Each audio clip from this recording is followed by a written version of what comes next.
காங்கிரஸ் வந்து எஸ்ஐஆரை பற்றி அம்பலப்படுத்துறீங்க.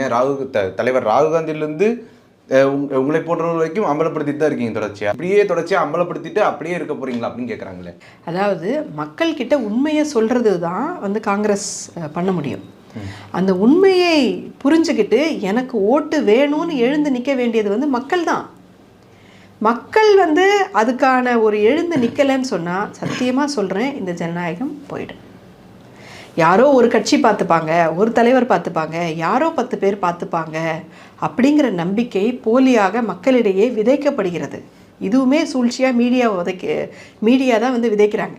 எதுக்கு எடுத்தாலும் ராகுல் காந்தி என்ன பண்ணுறாரு, காங்கிரஸ் என்ன பண்ணுறாருன்னே கேட்டுக்கிட்டு இங்கே இருக்கக்கூடிய மக்கள் எதுவுமே செய்ய தேவையில்லை, இவங்கவே பார்த்துப்பாங்க அப்படிங்கிற ஒரு போலியான பிம்பம் வந்து கட்டமைக்கப்படுது. இப்போது மகாத்மா காந்தி இருந்தாங்க. காந்தி என்ன செய்கிறாரு, காந்தி அதை பண்ணலையா இதை பண்ணலையான்னு கேட்டுட்டு மக்கள் பல்லு குத்திட்டு உட்காரல. மக்கள் காந்தி நடந்தாருன்னா பின்னாடி நடந்தாங்க. காந்தி அங்கே ஒரு போராட்டம் பண்ணார்னா ஒவ்வொரு தெருவுலையும் ஒவ்வொரு கிராமத்துலேயும் அதே போராட்டத்தை ரெப்ளிகேட் பண்ணாங்க. அதனால தான் நமக்கு சுதந்திரம் கிடச்சிது. அதனால தான் நம்மளால் வந்து ஒரு மிகப்பெரிய உலகின் மிகப்பெரிய ஜனநாயகத்தை கட்டமைக்க முடிஞ்சுது. அந்த மிகப்பெரிய போராட்டத்தை காங்கிரஸே எடுத்து பண்ணலாமே, பண்ணிட்டு தானே இருக்காங்க. ராகுல் காந்தி வந்து எல்லா போராட்டத்தையுமே முன்னெடுத்துட்டு தான் இருக்கிறாங்க. பொதுமக்கள் அதில் சேர்றாங்களா இல்லையாங்கிறது தான் கேள்வி. வெகுஜன அளவில் பொதுமக்கள் அதில் சேர்ந்தாங்கன்னா ஜனநாயகம் பிழைக்கும், சேரலைன்னா ஜனநாயகம் பிழைக்காது.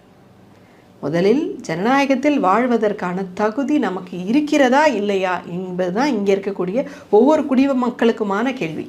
காந்தி என்ன சொல்கிறாருன்னா, எப்போ உங்களுக்கு சுதந்திரத்திற்கான தகுதி வருகிறதோ அப்போ சுதந்திரம் உங்களுக்கு நிச்சயமாக கிடச்சிரும் அப்படின்னு சொல்கிறாரு.